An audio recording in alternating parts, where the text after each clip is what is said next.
নমস্কাৰ প্ৰিয় দৰ্শকসকল প্ৰথমে মোৰ ইউটিউব চেনেললৈ সকলোকে স্বাগতম জনাইছোঁ যিসকলকে ইউটিউব চেনেললৈ নতুন দৰ্শক হিচাপে আহিছে তেওঁলোকে চেনেলটো এটা সাবস্ক্ৰাইব কৰি বেল আইকনটো বজাই ৰাখিব স্বাস্থ্য খণ্ডত উল্লেখযোগ্য অগ্ৰগতি মুকলি হ'ল প্ৰাগজ্যোতিষপুৰ মেডিকেল কলেজৰ OPD সেৱা আৰম্ভ হ'ল মেগা কেঞ্চাৰ পৰীক্ষণ কাৰ্যসূচী শনিবাৰে মুখ্যমন্ত্ৰী ডক্টৰ হিমন্ত বিশ্ব শৰ্মাই ৰাজ্যৰ স্বাস্থ্য খণ্ডৰ কেইবাটাও গুৰুত্বপূৰ্ণ সেৱা মুকলি কৰে ইয়াৰ ভিতৰত আছে প্ৰাগজ্যোতিষপুৰ চিকিৎসা মহাবিদ্যালয় আৰু চিকিৎসালয়ৰ বহিৰ্বিভাগ সেৱা মানৱ সম্পদ HR ব্যৱস্থাপনা পৰ্টেল মেগা কেঞ্চাৰ স্ক্ৰিনিং কাৰ্যসূচী শনিবাৰে অসমৰ মুখ্যমন্ত্ৰী ডক্টৰ হিমন্ত বিশ্ব শৰ্মাই প্ৰাগজ্যোতিষপুৰ চিকিৎসা মহাবিদ্যালয় আৰু চিকিৎসালয়ৰ বহিৰ্বিভাগ সেৱা আনুষ্ঠানিকভাৱে শুভাৰম্ভণি কৰে ইয়াৰ লগতে স্বাস্থ্য খণ্ডৰ সৈতে জড়িত ৰাজ্যৰ চিকিৎসা মহাবিদ্যালয়সমূহৰ কৰ্মচাৰীসকলৰ বাবে মানৱ সম্পদ ব্যৱস্থাপনা ব্যৱস্থাৰ portal human research management system উন্মোচন কৰে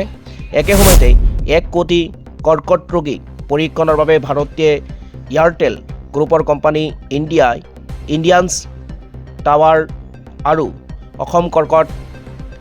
ফাউণ্ডেশ্যনৰ মাজত হোৱা বুজাবুজি চুক্তি স্বাক্ষৰ অনুষ্ঠানত অংশগ্ৰহণ কৰে মুখ্যমন্ত্ৰী ডক্টৰ হিমন্ত বিশ্ব শৰ্মাই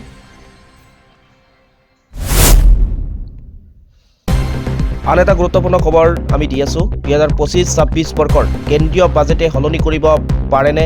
অসমৰ প্ৰগতিৰ গতি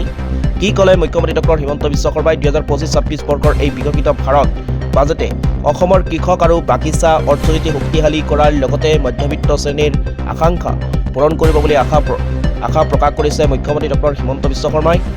2025-26 বৰ্ষৰ বাজেটে অসমত কেনেদৰে প্ৰভাৱিত কৰিব এই সন্দৰ্ভত কি ক'লে মুখ্যমন্ত্ৰী ডক্টৰ হিমন্ত বিশ্ব শৰ্মাই আজি কেন্দ্ৰীয় বিত্তমন্ত্ৰী নিৰ্মলা সীতাৰমণে সংসদত দাখিল কৰিলে 2025-26 বৰ্ষৰ পূৰ্ণাংগ বাজেট আৰু এই বাজেটে অসমৰ প্ৰগতি পথত ইন্ধন যোগোৱাৰ লগতে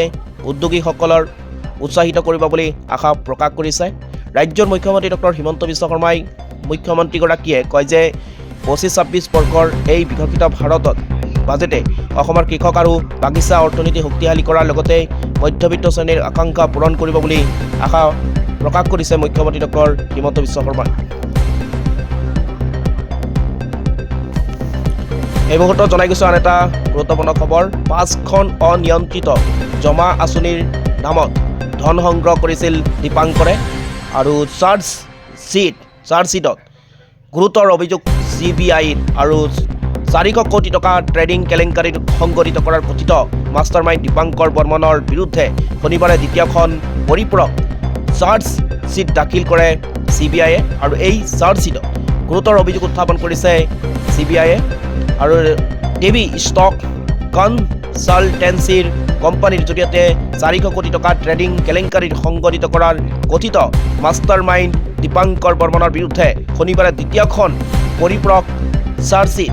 দাখিল কৰে CBIয়ে আৰু এই চাৰ্জশ্বিটত গুৰুতৰ অভিযোগ উত্থাপন কৰিছে CBIয়ে গুৱাহাটীত বিশেষ আদালতত দাখিল কৰা এই চাৰ্জশ্বিটত CBIয়ে অভিযোগ কৰিছে যে দীপাংকৰ বৰ্মনে বিনিয়োগকাৰী উচ্চ হাৰত ধন পৰিশোধ কৰাৰ প্ৰতিশ্ৰুতি দি 5খন অনিয়ন্ত্ৰিত জমা আঁচনিখনৰ নামত ধন সংগ্ৰহ কৰি আহিছিল